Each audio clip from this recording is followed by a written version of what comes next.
Армысыздар, қазақ елі. Батыс басылымдарында өткен жылы жазылған және Қазақстан ақпарат құралдарында жазылып кеңінен талқыланған мәселелердің бірі бұл Лондонда өткізіліп жатқан сот. Яғни Болгарияның 5 азаматы ұсталған болатын. Сонымен қатар олар Атыраудың әкімі болған Бергер Исқалиевтің соңынан аңдыған және соған қатысты қандай да бір құйтырқы жоспарлары туралы және Қазақстан елшілігінің алдында фейк митинг ұйымдастыруға оқталғандығы бойынша күдікке ілініп ұсталған болатын.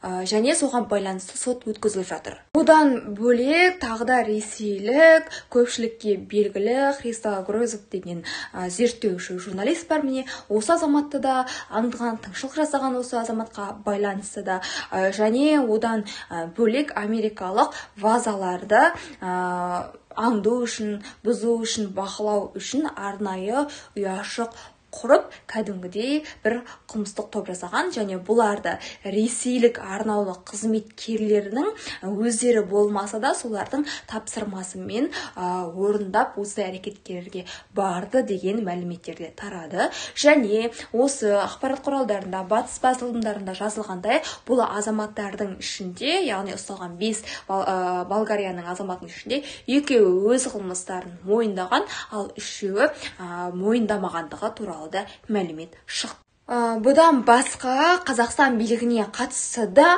бірнеше ақпараттар шығып жазылып айтылып отыр. Оның ішінде қазіргі біздің еліміздің президенті Қасым-Жомарт Тоқаевтың ұлы Тимур Кемелге қатысты да олар арандатушылық жасауға тырысқан. Яғни Тимур Кемелді гей-клубтарға апару арқылы видео фотолар түсіріп алмақшы болған, бірақ бұл ойлары жүзеге аспағандығы туралы да жеткізіліп отыр.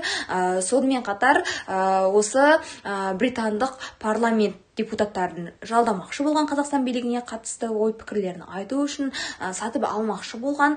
Сонымен қатар Боратстан, барлықтарыңыз білесіздер, ол қазақта келеке еткен, неше түрлі жаңағы деректі фильмдер сияқты түсіріп, көпшілікке әлеуметтік желі арқылы таратқан болатын. Оны бүкіл қазақ тануы керек. Міне осы Боратты жалдамақшы болған Қазақстанның жаңағы сөз бостандығына, адам құқығына байланысты. Яғни батыс басылымдарының айтуынша бұл Ресей билігінің арандатушылық жұмысы болған. Яғни Қазақстан билігіне қатысты қандай да бір компромат ұстау үшін, қазіргі билікті тырп еткізбеу үшін жасаған, бірақ жүзеге аспай қалған айлаларының бірі дейді.